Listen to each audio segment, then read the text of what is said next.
Hey guys, Vladimir here with Desktop Makes. This video comes from a recent subject we covered in my live class, which came from a student who was asking, what is the difference between rib and web and when should you use these? So I thought I'd make a quick video here to demonstrate it. Now, if you hover over each of these and read the descriptions, you'll see the differences right in the description. It basically comes down to the rib feature is extruded in a direction parallel to the sketch plane, while the web feature is perpendicular to the sketch plane. So let me show some practical examples here. We'll start with a sketch here on the front plane, and I'm gonna go ahead and do a quick bracket here. So we'll just do 50 by 50 millimeters here, and then I'll put a coincident constraint constraining this corner to the origin. And then let's do E for extrude. We'll go with thin extrude here. I'll give this a distance of 50 millimeters and a thickness of 4 millimeters. There we go. Okay, there's our bracket. And in order to make this easier to visualize, let's do a mid plane here between both sides. Click OK. There we have it. So now I'm going to create a sketch on that plane. And I'm gonna just draw a line here. I'm gonna take that line, let's go ahead and add a dimension, but it's only gonna be an angular dimension. I'm just gonna make it 45 degrees here. And I'm not gonna constrain this for now, I'm just gonna leave it where it is. And notice I'm not going all the way to the edge there. Finish sketch, and let's try the rib feature here. We'll start with that, go to create, down to rib. And I'm gonna select the line here that I made. Okay, so I want you to notice some things here. We have within our dialog box, we've got our thickness and then we have an extent type. Let's start with the extent type. We can do a distance or to next.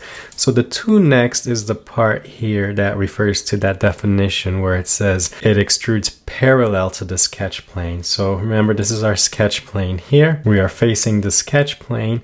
And the extrusion, you can see the line doesn't go to the edges, but it's going to go ahead and create this feature and go all the way to the edges.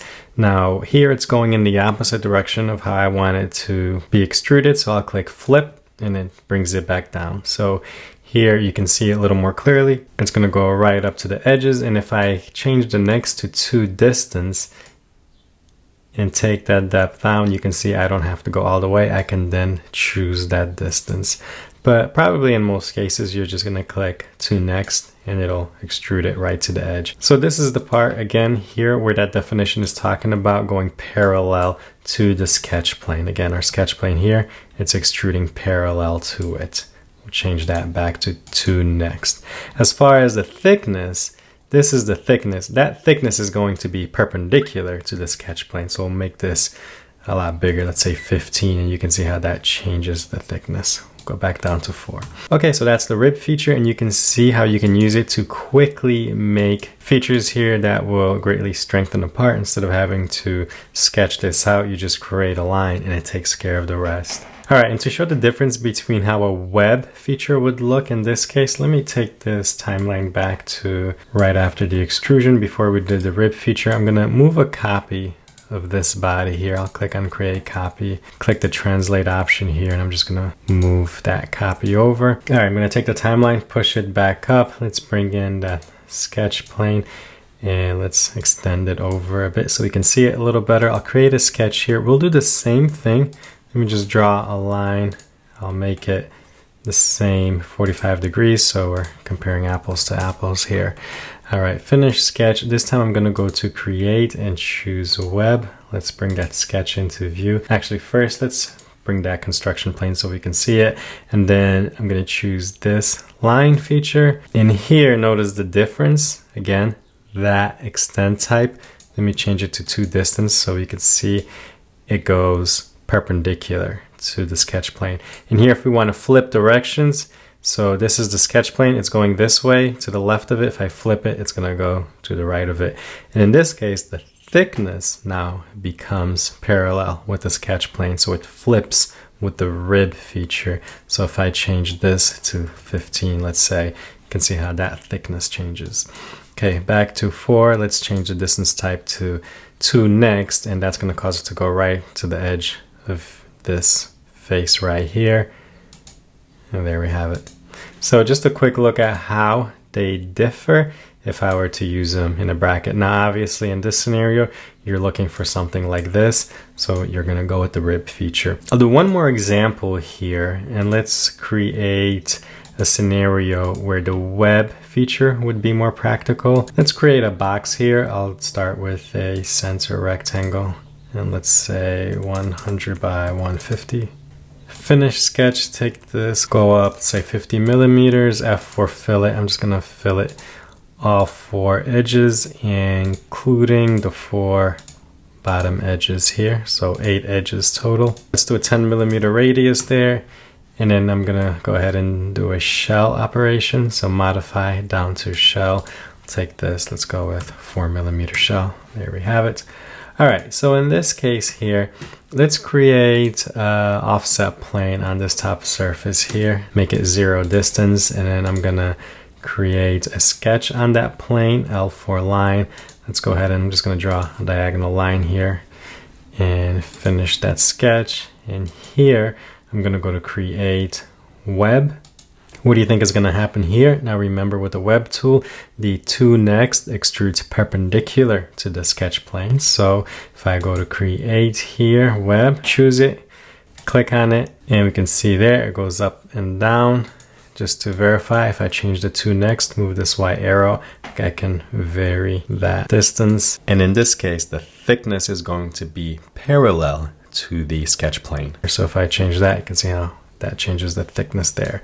So, okay, so in this case, a box like this, if you're trying to build some interior features to strengthen it, you would want to go with the web feature 2 next if you're sketching right on this top plane here, because you want to go in a direction that is perpendicular to the sketch plane. And you don't have to do just one line at a time. If I create another sketch here on this plane, I could make several lines here.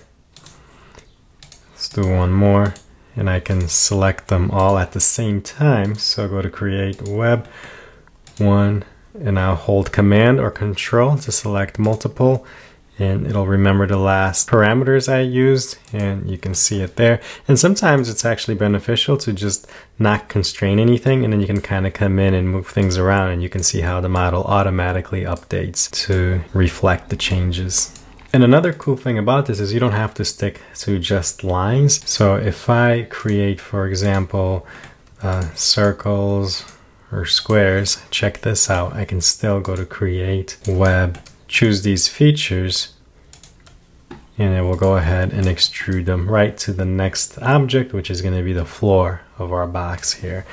So you can get pretty creative with that. Now I'll show another example. If I go to create mid-plane, and let me select the 2 opposite faces, and then create a sketch here on that mid-plane, and let's go ahead and just draw a line in this case. And here, so this would be a case where you don't want it to go all the way from the top to the bottom. If you wanted to start it right at the center, for example, or wherever you position that plane, and then go to create web, select it. You can see that 2 next goes from the sketch plane to the bottom, or if you flip it, it'll go from that sketch plane to the top. A little bit easier to see here if we do a section analysis. I'll take this back a bit. You can see how the current one we did starts right here and goes up. Okay, and now let's see if we go ahead and choose a rib in this case instead of web to see how that would look. So I'll untoggle that analysis. I'm gonna bring my timeline back to before the web feature. I'll do that same approach here where I'm just gonna go right click, move copy. Move type is gonna be bodies. I'll select this body, click on create copy, and then just move a copy over. There we have it. Gonna take my timeline, move it back to the front again. And in this case, let's go ahead and bring in that mid plane that we created. I'm gonna grab it and extend it across. Create a sketch on that mid plane. I'll draw a line and then finish sketch, create rib, select the line. Remember, rib is parallel to the sketch plane, so that takes the line and it's going to go in direction of that sketch plane. Direction 2 next, click OK here, and you can see it took this line and extruded it all the way till it reaches a wall here. Cool thing about this is, if I drag this back and forth, you almost have sort of this little sliding lid.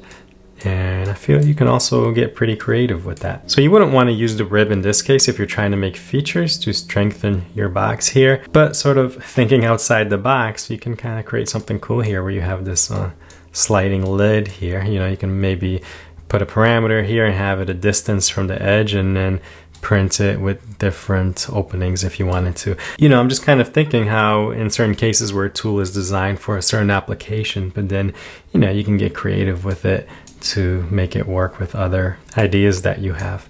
So, okay, I hope that clarifies this question. I don't use this feature a lot, but you know, sometimes I just kind of forget that it's there. So I do recommend playing with it and at least just knowing that, you know, it's there in your toolbox if you do need it.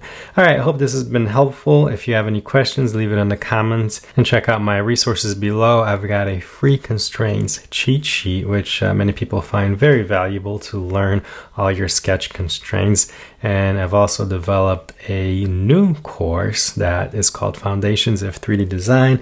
I also have a Foundations of 3D Printing course. Check those out below. And if you're an educator, I do have a classroom license. All right, guys, I will see you in the next one.